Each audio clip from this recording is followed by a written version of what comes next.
Welcome to True Crime Chronicle, where we serve you with true crime stories that keep you at the edge of your seat and wonder the kinds of evil that lurks within the heart of men. Please hit the subscribe button and let's ride into mystery together. In a saga marked by tragedy and controversy, the life and crimes of Freddie Eugene Owens, also known as Khalil Divine Black Son Allah, unfold like a dark, unyielding tale. Born on March 18, 1978, in South Carolina, Owens's troubled beginnings were steeped in hardship. His mother, only 18 at the time of his birth, placed him into foster care at the age of 5.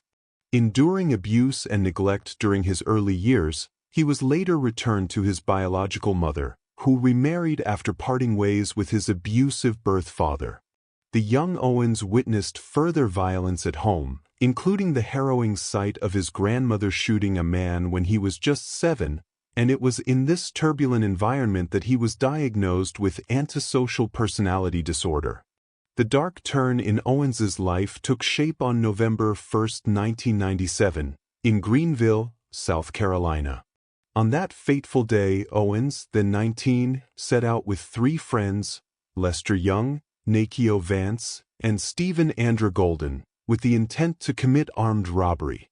While Young and Vance operated separately, Owens and Golden burst into a convenience store, holding its female clerk at gunpoint.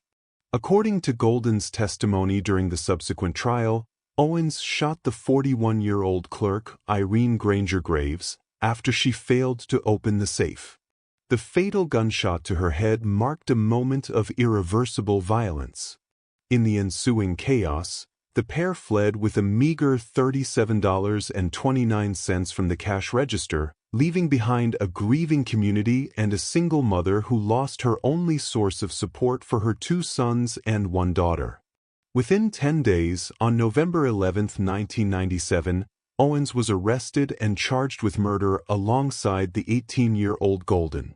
While Golden struck a plea bargain that removed the murder charge and the possibility of a death sentence, eventually receiving a 28-year prison term for voluntary manslaughter, the evidence mounted against Owens. At his trial on February 8, 1999, in Greenville County, he faced charges not only for the murder of Graves but also for armed robbery, criminal use of firearms, and conspiracy to commit armed robbery. Owens vehemently denied the charge of murder despite Golden's damning testimony. CCTV footage later corroborated the grim events. A man in a ski mask, identified as Owens, was seen entering the store with Golden, who wore a stocking mask, and then firing the fatal shot. The jury delivered their verdict on February 15, 1999, finding Owens guilty on all counts, with his sentencing trial set just 2 days later. In a shocking twist, less than 12 hours after being convicted for the murder of Irene Graves, Owens's violent streak did not end behind bars. On February 16, 1999, while incarcerated, he murdered fellow prisoner Christopher Brian Lee, a 28-year-old man serving a 90-day sentence for a traffic offense. At his sentencing hearing the very next day, Owens confessed in chilling detail to the murder of Lee. According to his confession, Lee had taunted him about his conviction and even boasted that his cousin was one of the jurors.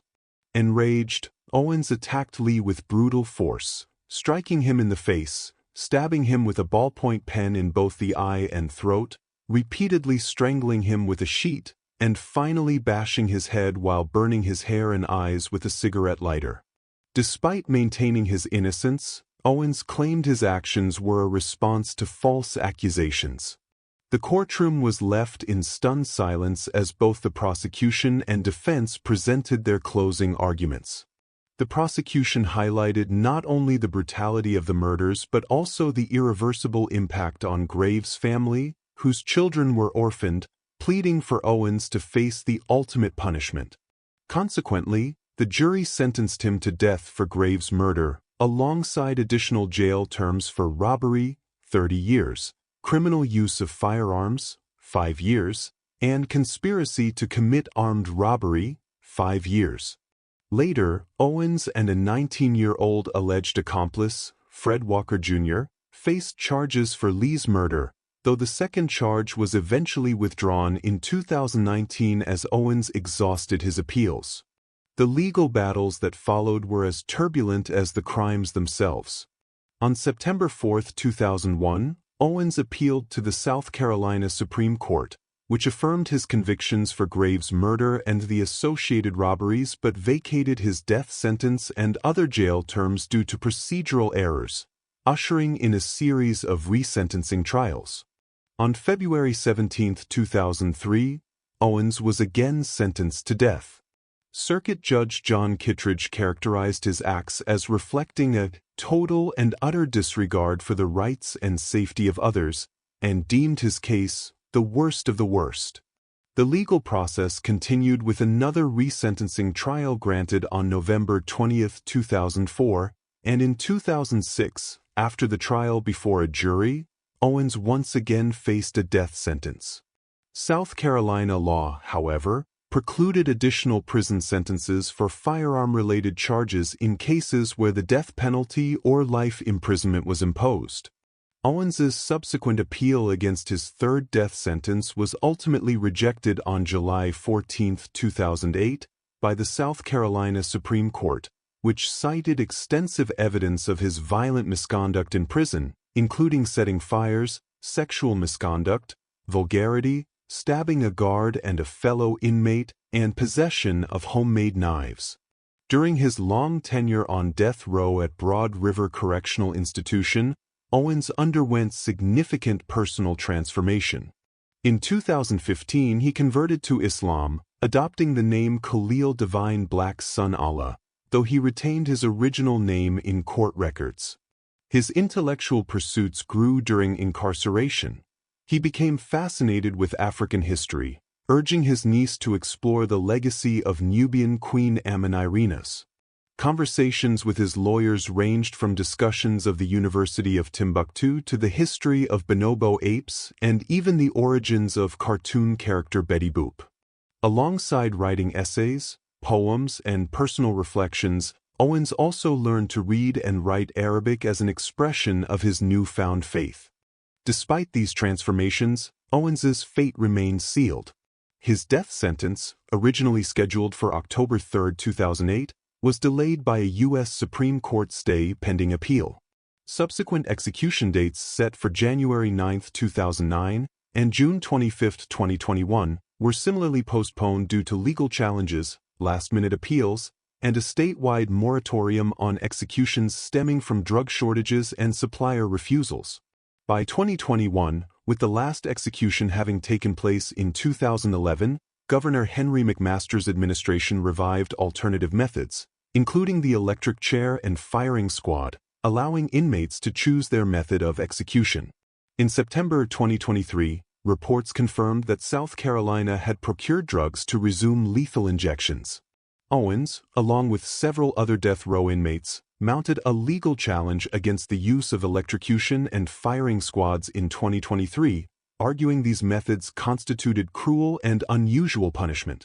However, on July 31, 2024, a 5-judge panel of the South Carolina Supreme Court ruled both methods were constitutional, clearing the way for execution for Owens and 31 other inmates who had exhausted their appeals. On August 23, 2024, the death warrant for Owens was issued, setting his execution for September 20, 2024, the first in South Carolina in 13 years. Owens was given the option to select his execution method by September 6, 2024. However, choosing to defer that decision, he granted his lawyer power of attorney to choose on his behalf. Citing his Islamic beliefs, which view the deliberate choice of one's death method as akin to suicide, Owens refused to opt for electrocution. On September 6, 2024, his counsel, Emily Pavela, announced that lethal injection had been chosen as the execution method. The reactions to the impending execution were mixed. Sherry Brooks, the sister of Owens's second victim, Christopher Brian Lee, declared that justice had long been awaited and that it was time for Owens to face the ultimate penalty. Meanwhile, the family of Irene Granger Graves, though harder to reach, was represented by interviews with Graves' daughter, Ensley Graves Lee, and her eldest son, Arte Graves. Art, an 18-year-old college student at the time of his mother's murder, and Ensley, now a dedicated advocate, both shared their deep personal losses and the enduring impact of that tragic night. As final appeals mounted in the closing days, Owens's lawyers sought to reopen the case on grounds of new evidence. They highlighted a late affidavit from Stephen Golden, Owens's former accomplice, claiming that he had falsely implicated Owens as the shooter and that the true killer remained unidentified out of fear of reprisal. Additionally, Owens's legal team argued that inadequate information about the lethal injection drugs had prevented a fully informed choice between execution methods. On September 12, 2024, however, the South Carolina Supreme Court dismissed these appeals, and later that day, federal courts rejected a stay of execution. On September 20, 2024, Owens's subsequent appeal to the Fourth Circuit Court was lost, and the U.S. Supreme Court denied his final appeal on the very evening his execution was scheduled. Even as his execution loomed, a final emergency motion was submitted by his attorneys, citing Golden's statement in an effort to delay the death penalty. They contended that this new testimony, inconsistent with multiple earlier confessions by Owens, to the police, his girlfriend, his mother, and another accomplice, warranted a new trial. The South Carolina Supreme Court, however, found Golden's altered account unconvincing and upheld the evidence of Owens's culpability. A fervent campaign for clemency was waged by anti-death penalty activists and organizations. They argued that no one was beyond redemption, citing Owens's troubled youth, his conversion to Islam, and the disproportionate impact of the death penalty on African Americans in South Carolina. Despite appeals from figures such as Gerald King, Owens's attorney, and vocal advocates like Hillary Taylor and NAACP member David Kennedy, Governor Henry McMaster, known for his staunch support of capital punishment, declined to grant clemency. On September 18, 2024, Owens's petition for clemency was filed, only to be denied on September 20, 2024, as McMaster announced his decision to let the execution proceed. At precisely 6:45 p.m. on September 20, 2024, 46-year-old Freddie Eugene Owens was executed by lethal injection at Broad River Correctional Institution. With a single dose of pentobarbital administered, he was pronounced dead at 6:55 p.m. In his final moments, Owens offered only a quiet bye to his attorney, choosing silence over a formal statement. His execution marked the resumption of capital punishment in South Carolina after a 13-year hiatus.